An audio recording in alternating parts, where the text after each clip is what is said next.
Hello, welcome back to my YouTube channel. Here at EduFix, we lead conversations that inspire change. And very recently, I started sort of a give back series where I highlighted the Mastercard Foundation Innovation and Technology Scholarship in partnership with Arizona State University.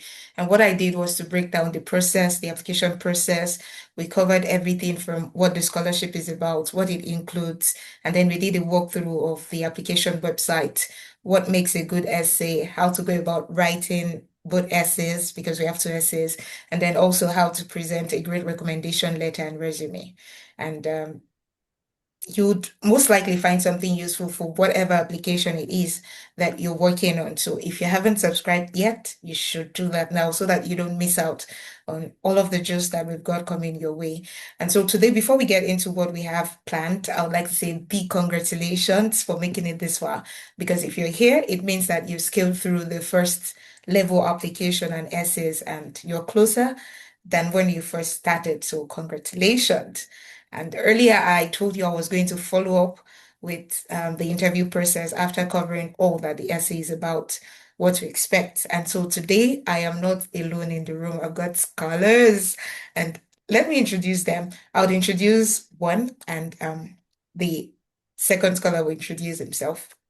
Right. So we have Ange Tionastin Ashimwe, who is a multidisciplinary researcher and analyst with over 4 years experience informing evidence, philanthropy, and development practice across Africa. She's pursuing an MSc in Global Technology and Development at Arizona State University and serves as a Young Impact Associate Fellow at Vanguard Economics, learning and contributing to MEL and evidence to policy work. Her background spans research, data analytics, and high stakes grant management, securing over $15 million and leading multi-million dollar portfolios at Earth Enable and strengthening fundraising systems at Solid Africa. She also contributed to the British Council's New Narratives program, researching storytelling, inclusion, and UK Rwanda state collaboration. Let's welcome Ange Tionastin Ashimwe. Welcome, Thank welcome, you. welcome. How are you I'm today and how are you actually, feeling about this whole experience? I'm feeling so good. And when you were saying it, I was like, oh, wait, that is a very dramatic intro. But yeah, I'm feeling good. Yeah, I'm happy to be here. We're really glad to have you. Remind me again, how many schools did you get into this last application cycle? So, like, I think the ones that I remember was like five because I was intentional about them, but others I don't remember because I was not intentional, which is not good. Yeah. Five schools. Can you mention some of the schools? So like one was UGHE. It was also with like Mastercard Foundation. Another one was in the UK with Chevening Scholarship. It Wow. was uh I'm not remembering the name of the school because I got a scholarship for Mm. Chevening, but Yeah. like the school I got is not the one that I wanted again because I didn't feel confident that I would get the scholarship. So I Oh, applied for the scholarship and then like dragged my application for the UK universities. And when I got the scholarship, I was like, I should have believed in myself. I should have even maybe got Cambridge. Yeah, yeah. so like that was my reaction. And another scholarship I got was like Schwarzman, which is like a Chinese scholarship. I It's one know. year. Yeah, so like that was the other one. And then this that I'm doing with ASU, which is like super, super cool. I feel like I made the right decision and I met you. Awesome. So yeah. Congratulations. This is so mind-blowing. So you guys all know that we have the right person in the room. I mean, five, Shivnin, Mastercard, you name it. So it means that you're actually doing something right. And that's why we brought you here today, so that you can give some tips to other young African leaders who are applying for these programs. But before we move on, let's meet Batty. But I am so glad to have you here today. I know it was a tight squeeze. Your schedule was full. Hey, I was pursuing this one with emails. and WhatsApp So, DMs. So please kindly introduce yourself. We would like to meet you. oh, that's amazing. Thank you so much. I don't think I have that very, very long profile like Ange has. So I'm You're going being to humble. So this is me saying that my name is Bate Tabenyang Allen, and it's a privilege to be here as a Mastercard Foundation scholar and looking at the confines of global technology and development is a very, very lucrative market for young people across the continent of Africa. And I've been into the area of human resource for about 10 years today. Uh, have one or two organizations back home that I'm controlling or that I'm managing. And so I've been in the area of interviewing a lot of participants, a lot of persons. So I kind of have a lot of knowledge as regards to what uh, entrepreneurs, what employers really are looking for, especially in the areas of scholarship as well. And I don't have much scholarships like Ange, but I had a little experience in that area. So I'm so happy to be here, and I'm willing to give my little one or two advice to these scholars who have this massive opportunity. And I'm looking forward to that. Thank you so Thank you much. so much, Bate. You guys Thank should know that Bate won an international award. Very, he's just being humble. That profile you just said is him being you. humble. But if you want to connect with him, you would leave out LinkedIn details like much later towards the end of the interview. But Bate, do tell us, what does winning this particular scholarship, what did it mean for you personally? It's a life-changing opportunity, Osimi, that's what I can say. Reason being that it just gives you exactly what you want. There are many scholarships out there, and this one stands out regarding the ingenuity, let me call it that way. It targets people who know what they want. And so anyone who have gotten to this level right now, I must say congratulations first. And it's a milestone you have achieved already. And getting far from here is something that you always thank God for. So believe me, uh, it feels like a dream come true already. But when you are there in the program, then you know that you're just the sky is your starting point. So it's an opportunity of a lifetime, but it's something that we can be able to use to achieve greater heights. So I'm very grateful to offer my contribution to as many young people out there willing to to learn from my experiences. And let me just let you know that this is not the first scholarship I was applying for. I had applied for many scholarships and I was not selected because I made some certain mistakes, which I'm very, very available to share this experience and what are the things I realized were my errors, which some other young people could be able to correct. I think that is very important.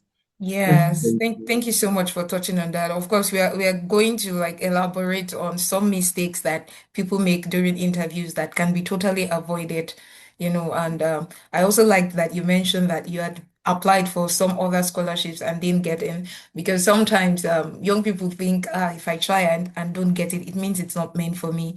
Your tenacity, your ability to keep showing up, even when it and getting better with your next application is everything. So if you try the first time and maybe didn't make it, next time when you're showing up stronger, you're showing up better, making use of all of the information that's been made available to you throughout the process.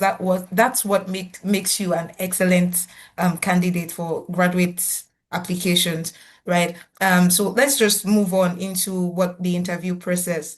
I know it's been, should we say, about 8 months, 7 to 8 months now since Yeah. the interview. I want to believe that the whole experience is still fresh, right? And I would just like for you, Ange, to walk us through how the interview process was like for you. Thank you. That is a good question. Maybe like before I answer that, I can say that when I first completed my college, I was applying to a lot of like universities. I wanted to do a master's and I got rejections. So I went to corporate. And then, like, I don't know if I'm lucky or if after working a long time in corporate, I got experience. But like when I started applying again, I got scholarships. So it was not like, oh, Ange, like, got a lot of scholarship. It's just like, in this like phase of my life, I'm not being humble. But Mm, like my interview experience, like one of the things that I really loved about like the interview experience that also made me choose like this scholarship was like it was so like warm and authentic. So it was mm, like formal, obviously, but it was like asking questions like what do you want to contribute? Why do you want to do this? And it felt like they were not like looking for perfect answers.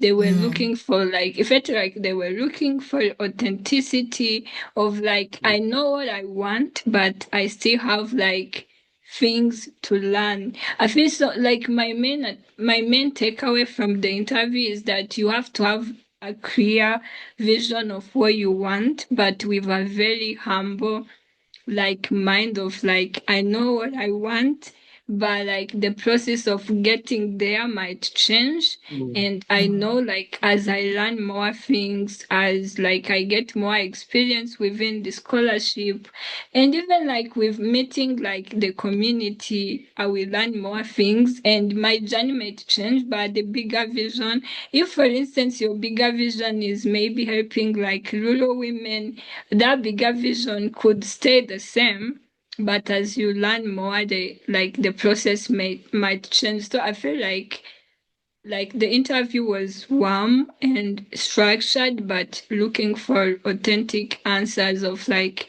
clear vision, but also ability to learn from the experience and then use that experience to contribute to your community, which is a very important aspect of Mastercard.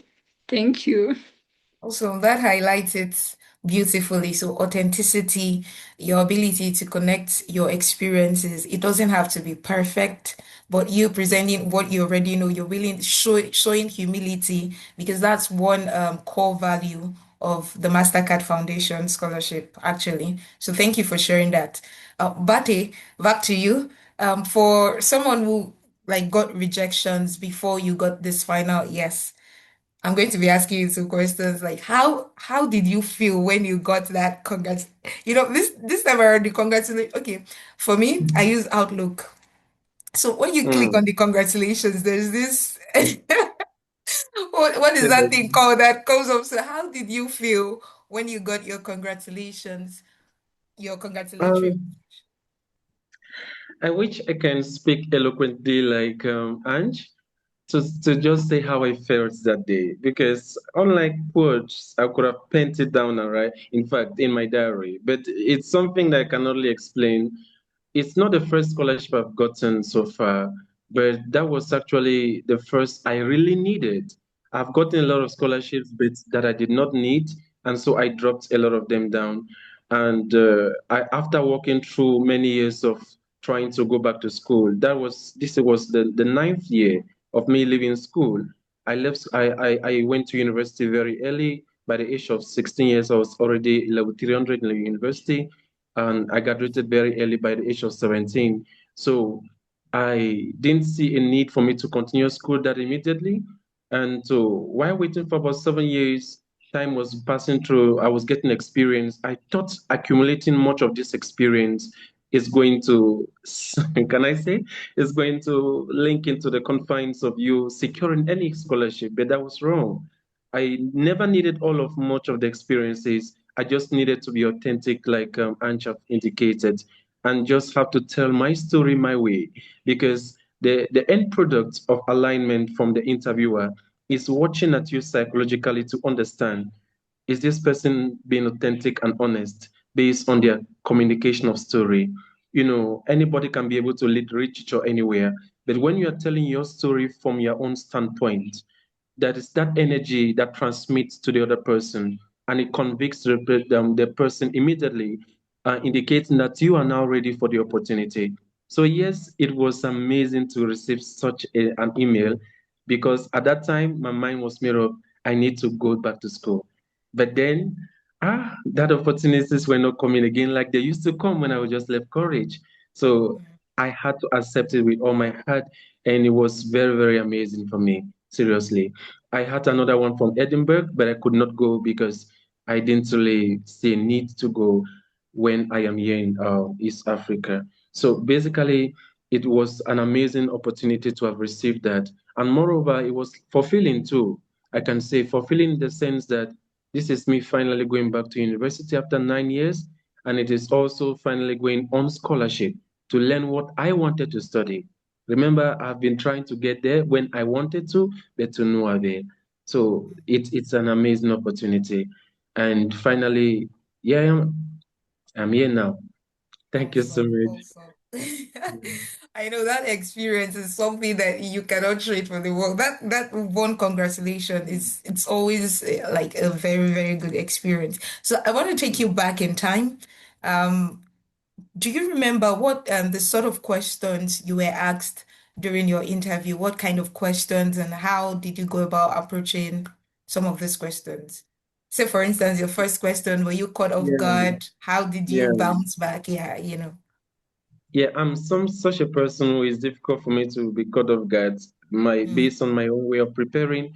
But then I wasn't really preparing for this opportunity because I had the chance of attending all kind of interviews from high profile levels.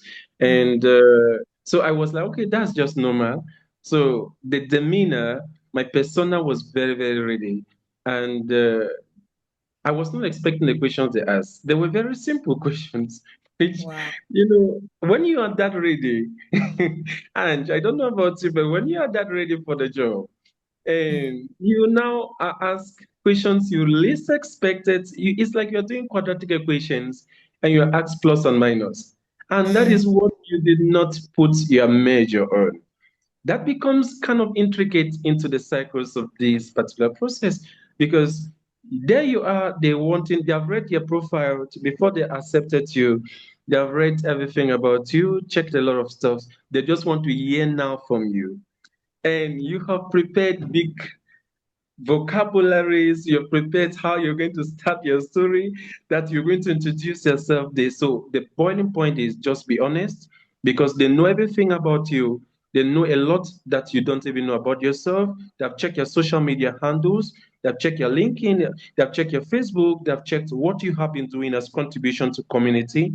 So they just want you to tell their story. So the best part, which I can really emphasize us on here, is tell your story in the best simple way possible, and that unique nature, that persona, is what sells you now. So the question they asked me, number one, was just for me to introduce myself. Musimi, how difficult is that to introduce yourself? But you'll be shocked that I you might know. not have been that ready. And you might have been expecting that they're going to mix science and arts and ask you all of that. But that they didn't ask me anything so serious. They just asked me Mm, to, who am I? I should just introduce myself. That was it. And they asked me three questions. I noted the three questions exactly because I wrote them down actually. The first question mm. is, please, can we know who we are? I was like, what? This is what people come here to come here ask me who I am. So I was like, okay, where am I going to start?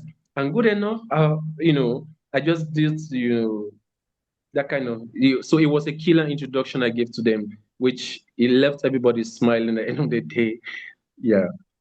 So basically, the idea is not to over prepare, it's just to be confident with what you are and being able to communicate the story as uniquely as possible. You see how natural it is, Musime, for you to be able to talk. That's how it has to just be. It has to flow that way. Yeah. Thank you so much for sharing. I mean, you highlighted so many things, but one thing I want to touch on, that part where you mentioned the fact that they do check your medias, your social medias, your Facebook, LinkedIn, IG. So we're in this age, there's this concept called buddy. You know how it is that you have to be sure, honestly, that all of your social media handles Mm, represent the kind of professional that you want to become, you want to portray. You can't say you're say for instance you want to study what course should I use as an example now? Let's say IT, for instance. And on LinkedIn, maybe you are even non-existent. You do not even have a LinkedIn account. You do not have experiences that portray that show that, okay, you've started this track and this scholarship is just like the next level for you. Do you understand? So it's important that whatever social media handle it is you're operating, be active and portray professionalism. Show us what you intend to become using your socials. I'm not saying do not be free to post, but be careful of what you're posting on social media, right? There's this, I think when we were having a conversation during orientation, it was mentioned how it is that people were like taken out of the process because they Mm. had like over 6,000 applications. And one of the requirements, one of the criteria for application is that you do not have a prior master's degree, right? Mm. Say, for instance, you say, okay, I have a master's degree, but I'm going to apply anyway because I mean, this is a university abroad, right? And so, but then they go on your socials, on IG, you're like, I graduado. Do you guys remember that meme where you posted and then pictures with family and everything, 1 degree otter, all of those kind of things. You've automatically disqualified yourself because they are definitely going to check you out on whatever platform it is that you're on, right? So thank you so much for touching on that. It's like really important. And that aspect of simplicity. And you Yeah. mentioned before now that they're not looking for perfection, and then you added to it simplicity. They are not going to ask you um, etymology questions or really like difficult questions because they are not trying to throw you off. They just want to get to know you. So simplicity, that's truly key, right? And so let me take it back to Ange. For you, how did you prepare for the interview after you received your congratulation message and the follow-up email to schedule an interview? From that time on, how did you prepare for your interview and what strategies did you use to help you feel confident? Like, that is a great question. I feel like when I was like preparing for the interview, one of the thing I did was go and read everything about GTD because unlike BTA who said like he knew he wanted this, for me like I'm someone like I did communication in my background, and after that, I was working in like philanthropy. And by the time of applying, I was working in research. But if you ask me how I ended up there, I wouldn't say it. I was just like being authentic, and then I landed in research. And I feel like when I was preparing for the interview, I knew I was interested in tech, but I had no idea. So I went and read a lot of things about tech. I even was about to learn Python because I was like, maybe it's serious and I'm going into tech and I have no background. The only thing I know is data analytics, and I even took that course online. So I prepared so hard. I Wow. even like booked a meeting room. Like I didn't do the interview like in my bed. I booked a room at work, a meeting room, and then I went to the interview. And as BTA said, they were like, introduce yourself. And I don't know if it's because I prepared for so much. I was like, in my mind, I was like, actually, at this point, I don't even know, like, who am I even? But I was like, you just have to start and they will come. So instead of like maybe like freezing and thinking like what is the right thing to say, I feel like Mm. sometimes it's nice to be honest and be like, oh, that's a difficult question. Like they are not going to reduce your marks, it just like reduce your tension because you feel it in your heart that even if it's easy, it's difficult in this moment. So I was like, Mm, actually, I don't know why this feels like a difficult question, but my name is this, and I feel like because of like, I was Mm. like, I don't know what to say. Let me be honest. Like answers like flew like smoothly after that. So I think that was the first question. I think another question was why did you choose GTD? So like it's important to know what GTD, like if you are applying for GTD, if you're applying for business analytics, it's important to know what it is about, but you don't have to be like to have like 100% knowledge, because if you do, then what is the point of becoming a student? Yeah. But at least to show that you applied for something, so you can answer your question of like, I applied for this because I'm interested in this and this, and it's connected to my vision in terms of career. But in terms of your personal, like, you don't have to be like, because I want to be like to work in the ministry as a business analytics. Sometimes it can be because I want to do like, because in my community people have like so many business and I want to be able to advise them. So you don't have to dream big. You can just like dream beautiful and like authentically. And I think that was like the second question of like, why do you want to do GTD?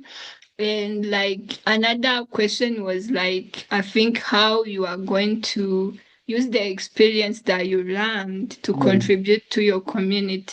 And I think in terms of preparing for a Mastercard scholarship interview, instead of focusing on the technical aspect, it's important to focus on their values, which is Yeah. like co-creation, giving back. So if you are showing that you are someone who can co-create or work with others and give back to your community, and humility and be like humble and like save others, I think having like those like core values that are not necessarily academic is more important than like being like very technical savvy and all those experience. Because to be honest, nobody cares that I have 4 years experience or that BTA have like 10, like they don't care.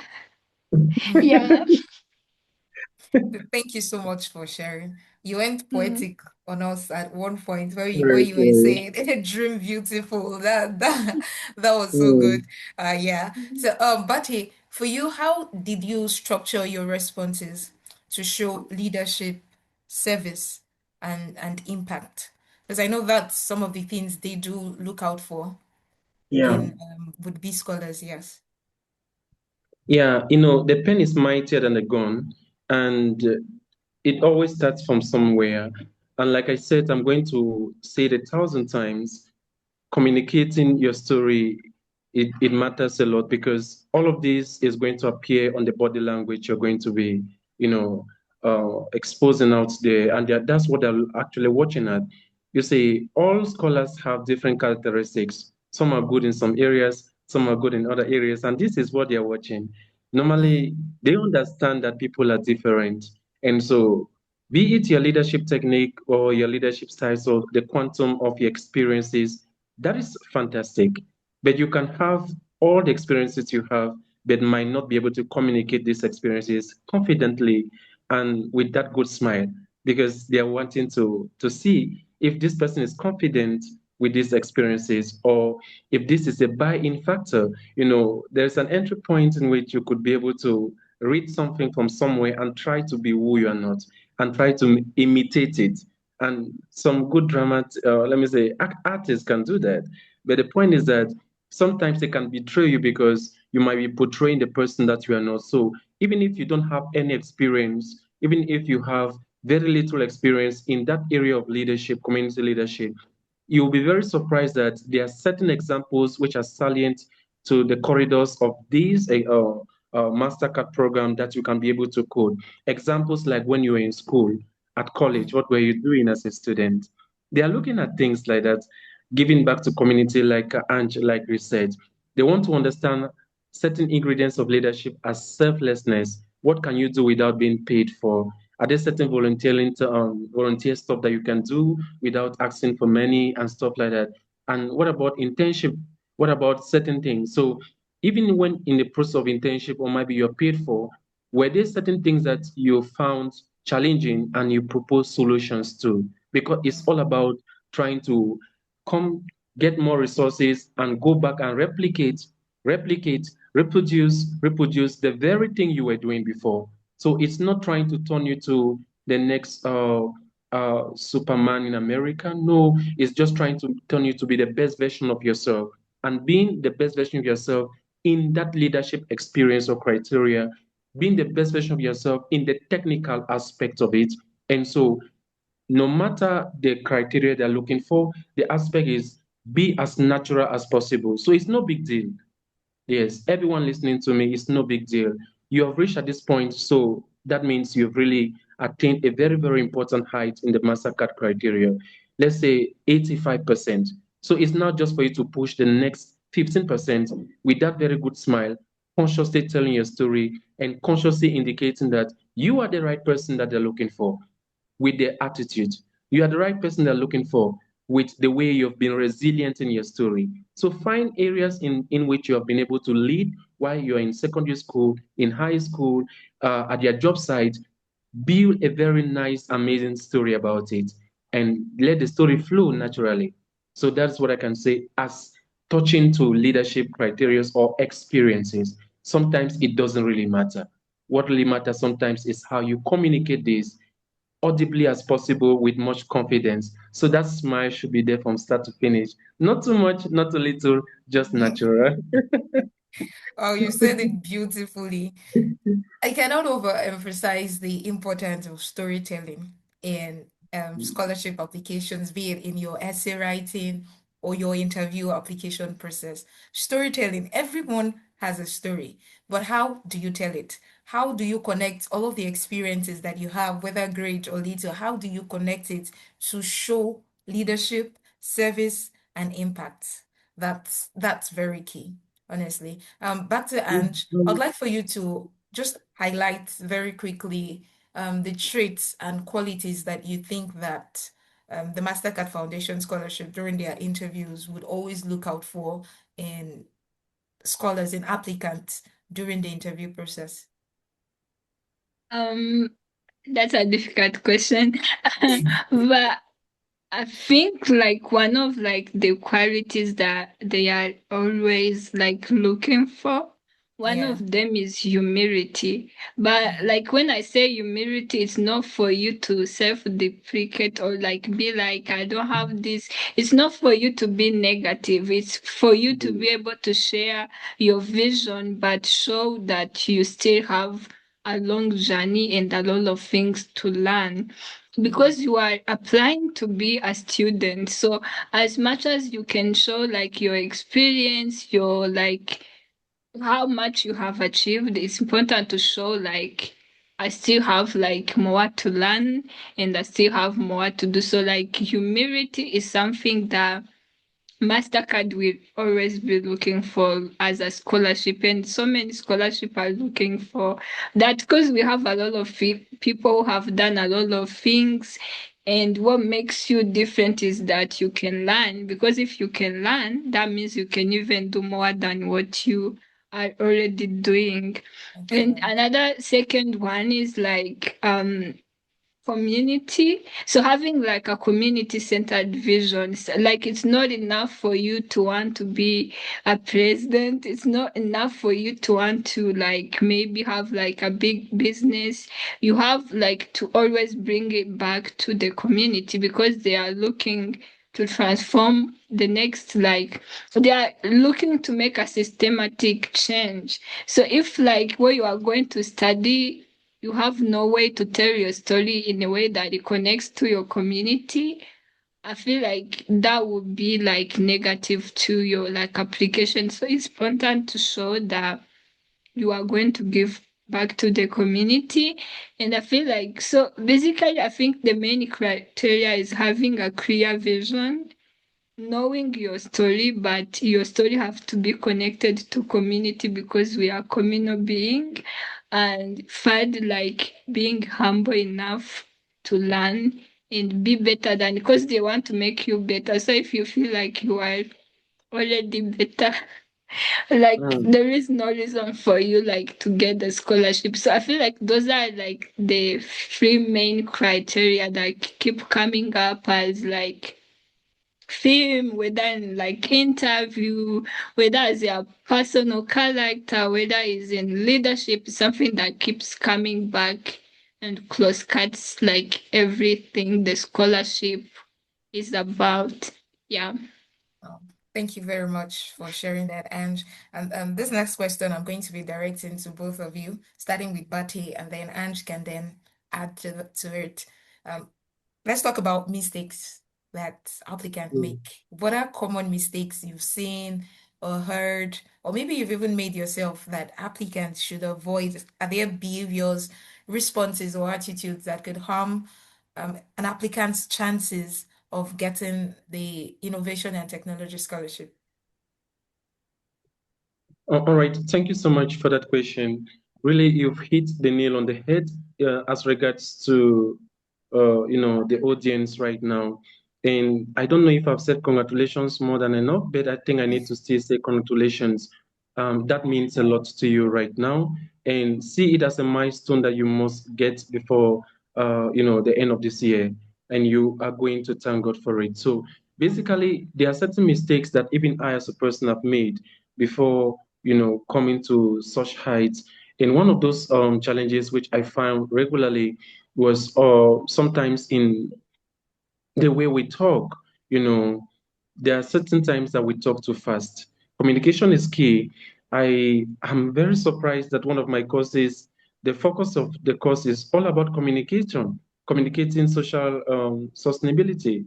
I didn't see that as a big deal until I started realizing how important and intricate it is. You see, the cadre of every entrepreneur or every employer, be it in the scholarship terrain or be it at the social milieu, is trying to understand vividly, as quick as possible, if you can be able to communicate complex scenarios in very simple terms. And so oftentimes, if for instance you ask a question to talk about yourself, the time that you're going to take, normally you know that the interview period sometimes can 25 minutes, 20 minutes, depends on the time. You don't have all the time. And so you have to have a kind of a timeline in your mind that this is how long I should answer a question. I shouldn't over exceed this period of time, and I should give salient examples. Guys, give examples, as many examples as possible. Let them tell you that, okay, the example is okay, but don't speak in the air, because nobody wants to be spoken aloof, or nobody wants somebody which who cannot paint a picture. Paint a picture in their mind. Make them to remember you after that interview, because that is all that matters. At the end of the day, they want to remember you. And so some of the common mistakes that a lot of young people oftentimes they communicate vaguely. Yes, you have the experiences, but you want to release everything at the same time.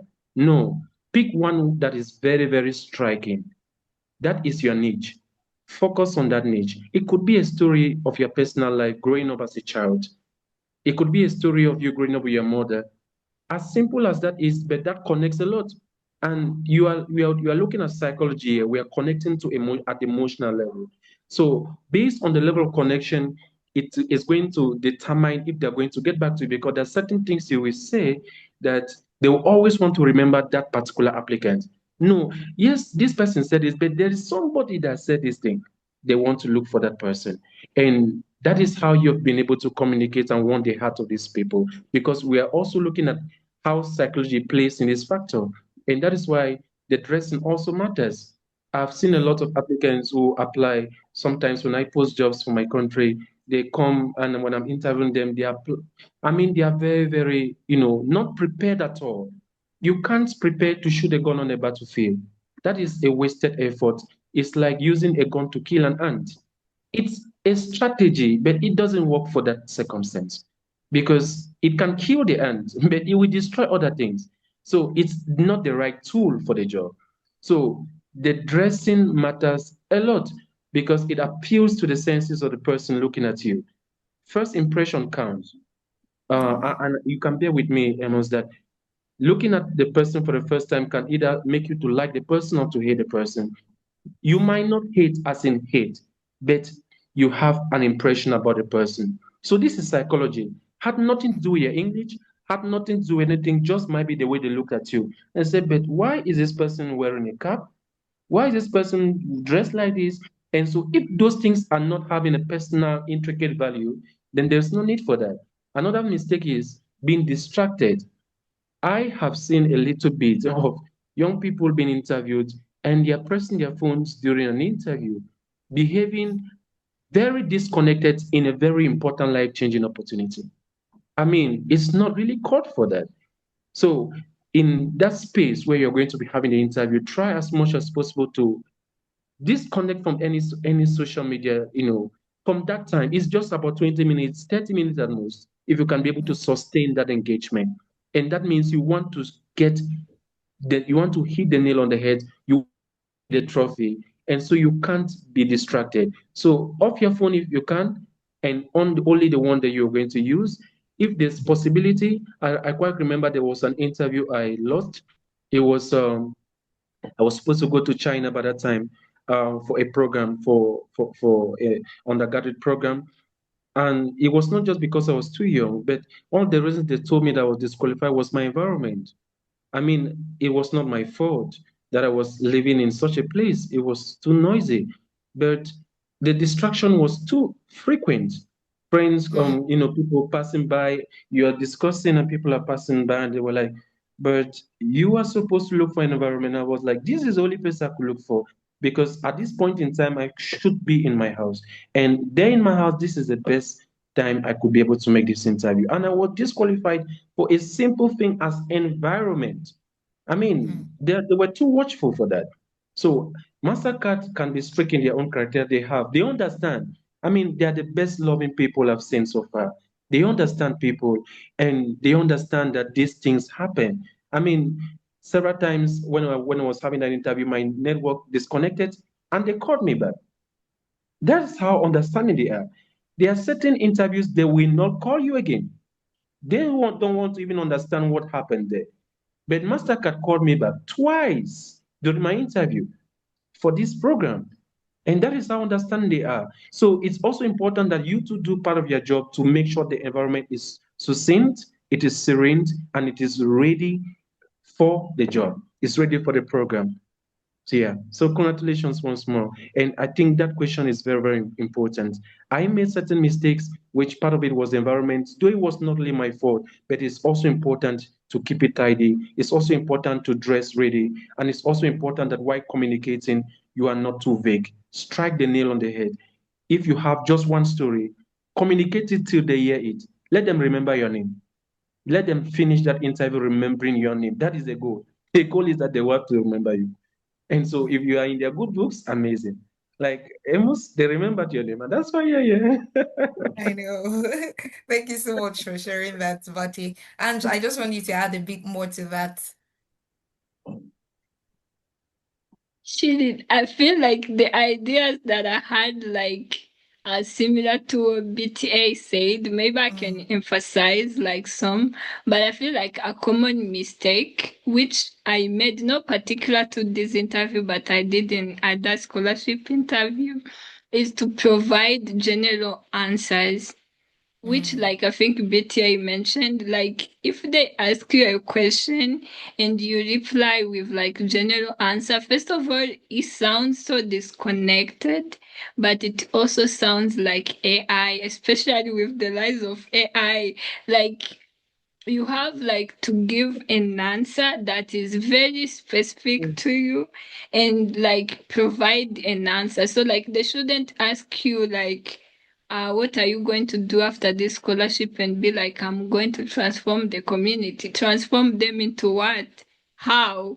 And what are the steps you feel like you could take or the learnings that you need to be able to do that and what community. So you have to be specific, the answers to be specific to you as BTA have said, so that they can remember. If you provide a general answer, they read a lot of application, they do a lot of interviews, and if Another common mistake I feel like people are currently doing nowadays is using AI to prepare for your interview, and then you get this like very good sounding quotes, and you feel like they are so good, but they are so good. So is everyone seeing them and thinking it's so good? So you would rather tell like a story, like your story, even if it doesn't sound so perfect. Cause like if they wanted like something so perfect, they would like look for like consultancy or like things like that. So if you read something and you think it sounds so beautiful, if I say this, they are going to give me the scholarship. People are using the same tools as you and probably better than you. So like what makes you unique is like your authentic voice. So like don't make a mistake of like trying to find something that sounds good or like using complicated language. Mm, Sometimes people say a word and if you ask them what do you mean, they cannot expand on it. Like it sounded so beautiful, but they cannot expand on it. So like I think like being specific, being authentic, and having like very specific example and story that is only about you.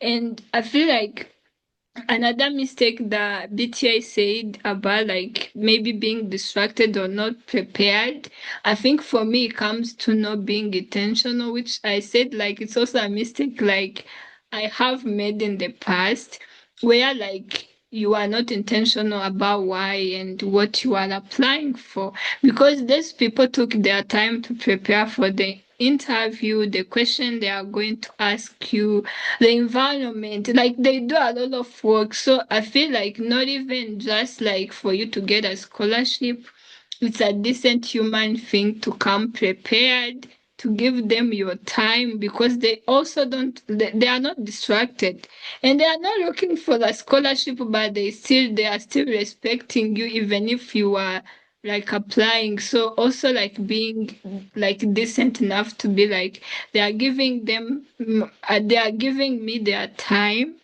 and they are like professional about it. So I should like reciprocate that like kind of like exchange. So like being intentional and respecting like the time and effort people are investing in you and mm, like being decent to like show up like authentically. I feel like sometimes when we say authenticity, it sounds so generic and it mm, sounds like a very vague word, but like just like showing up, telling your story.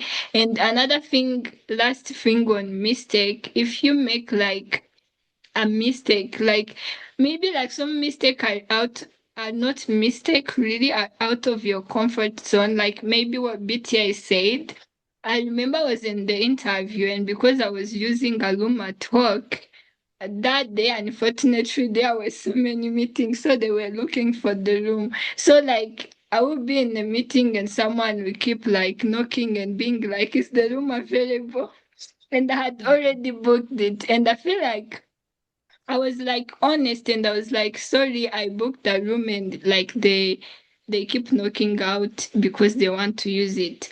I'm not saying like every scholarship is going to understand that, but at least you are communicating it and you are not being like, oh my God, I made a mistake. It's the end of the world. So try not to Yeah. make mistake. But if you do, remember, you are only human. Even them, sometimes they join in technology, become technology, and like maybe the internet cuts off or they are trying to share the screen and it's not working. So if like someone can do that mistake and they are interviewing you, you also can make a mistake. But try for that mistake not to be your fault. Yeah.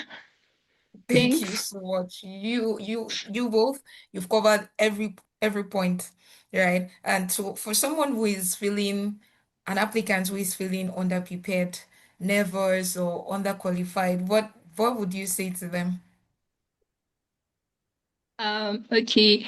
I think what I can say is I want them to understand, like, for you to get this scholarship or even any other scholarship or even any other opportunity, you don't have to come from like a very perfect background to be in this space.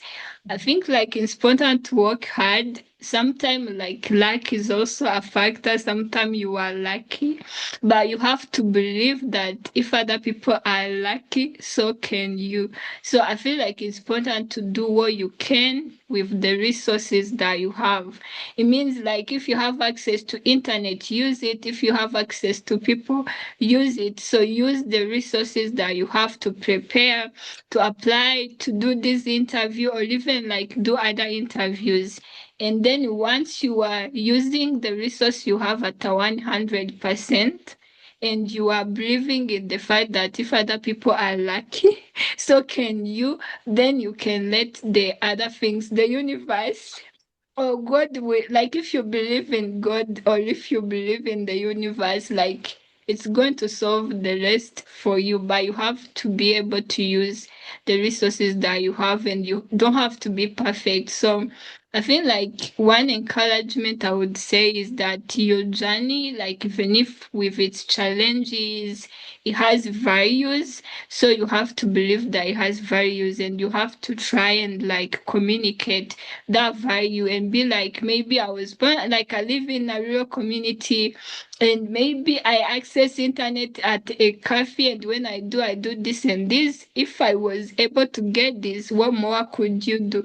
Because I feel like if you were not using even the little resource you have, even if someone gives you a lot, it's going to be difficult to use it. So maybe in a few words, what I mean to say is you shouldn't feel like a victim.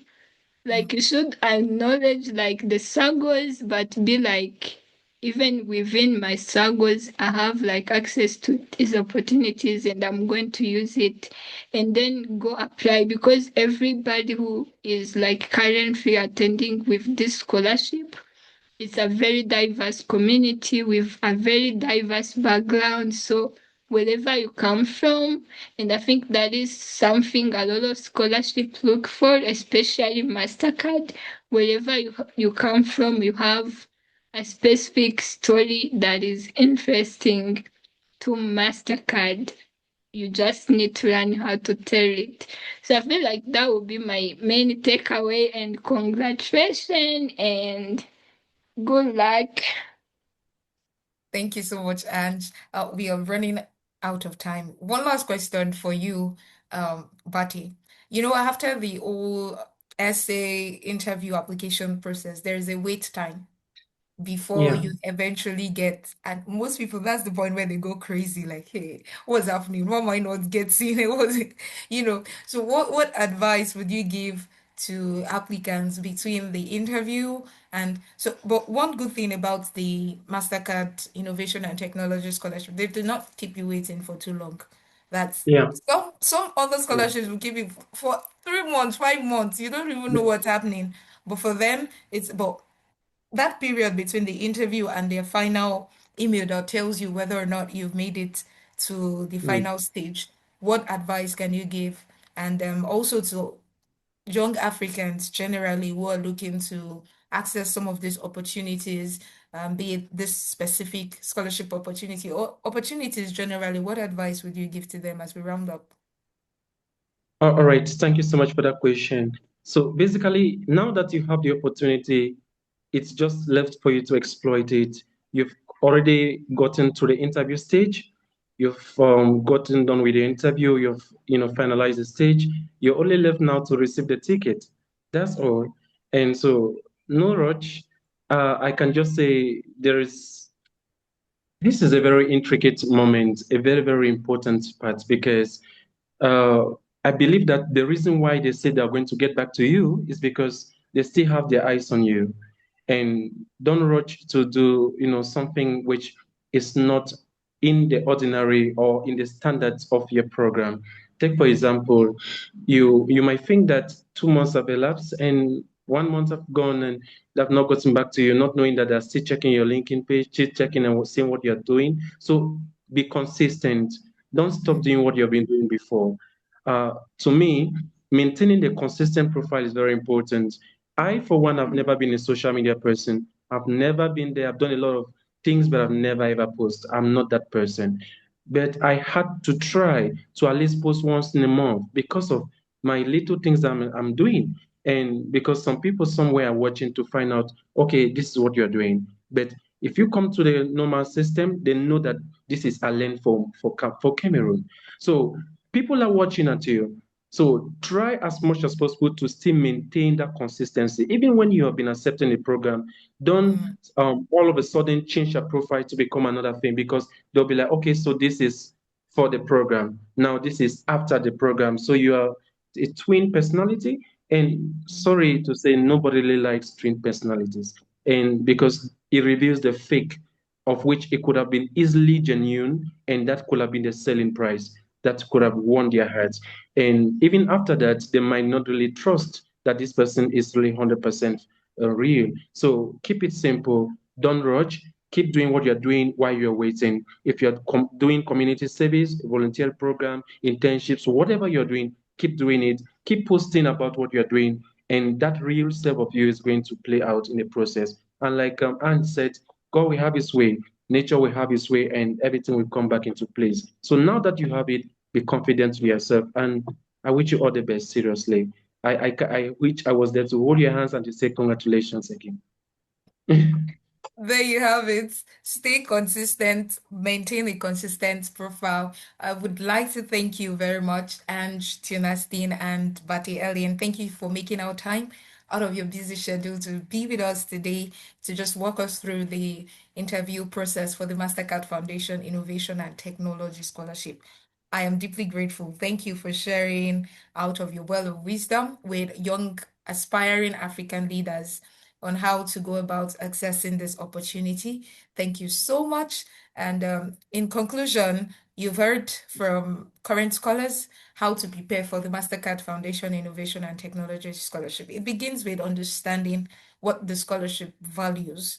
And the interview is not only about your accomplishment, but how well you are able to align the program's emphasis on leadership, community service, ethical character, a commitment to developing and contributing to Africa's development.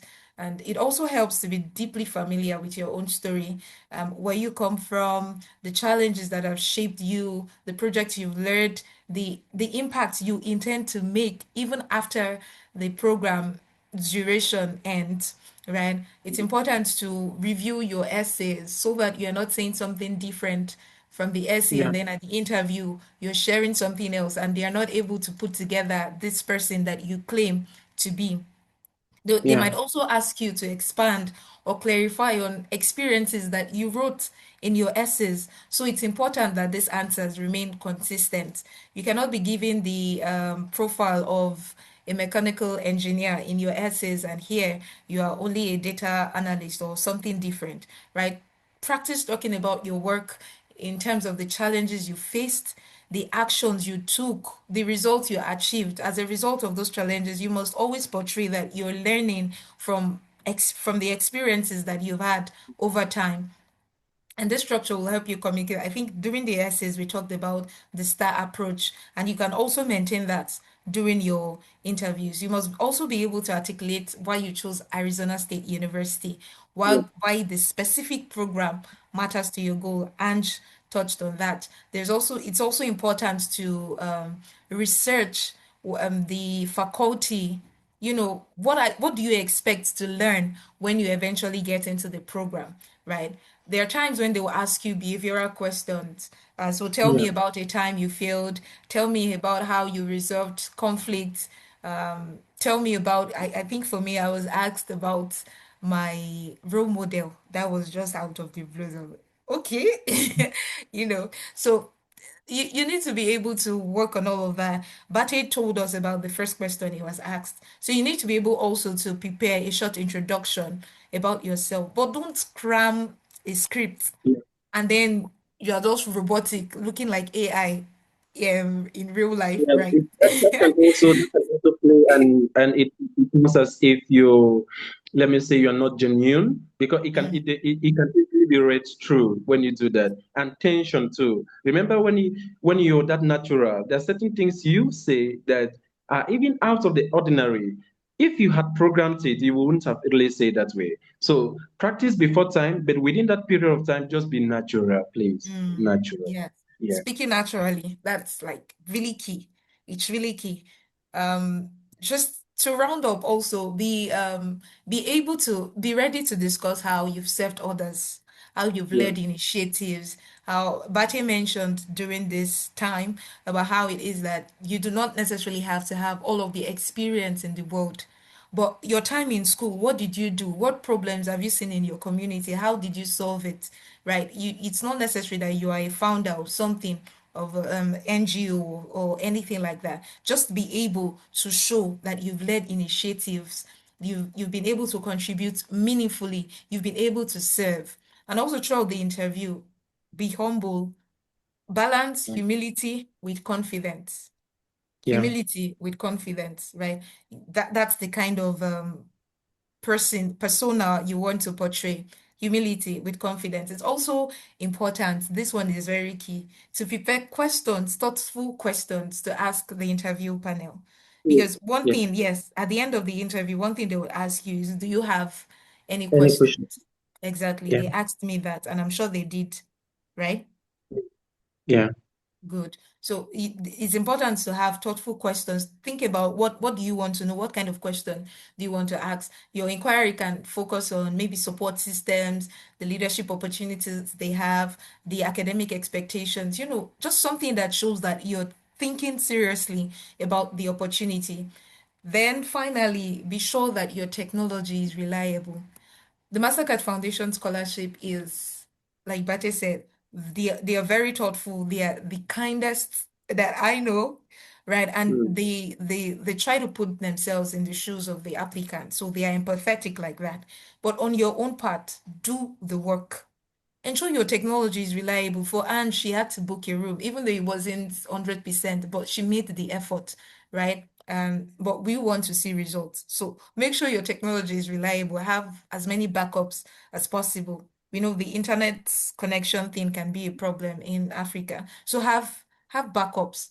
What other technology source can I use if this one should go off? Also ensure your environment is quiet and that your appearance is professional. So also breathe. It's an interview and they're just going to ask you questions like a normal human being and they just want to hear your story. They're not trying to see what mistakes you're going to make or make you make a mistake, right? It's not about perfection. We've said this over and over again, but about potential. So speak from your values, your experiences, and let them see who you are today and the leader that you're becoming, right? So we have come to the end of this session. I would like to Right. once again thank Bate and Ange for joining us today. If you want to connect with them, you can connect with them via LinkedIn, right? Is Yeah. LinkedIn a great place to connect? Yes. So Yeah. yeah, so you can connect with them via LinkedIn. Please don't bombard them with essay reviews. Kindly, please. Right? But if you reach out to them with any questions, they will be sure to respond to you despite their busy schedules. Right? So thank you very much once again and looking forward to seeing you some other time. Thank you. Bye. Bye. Thank you so much, guys. You Thank got you, but this. You thank got this. You got you. this. Thank you.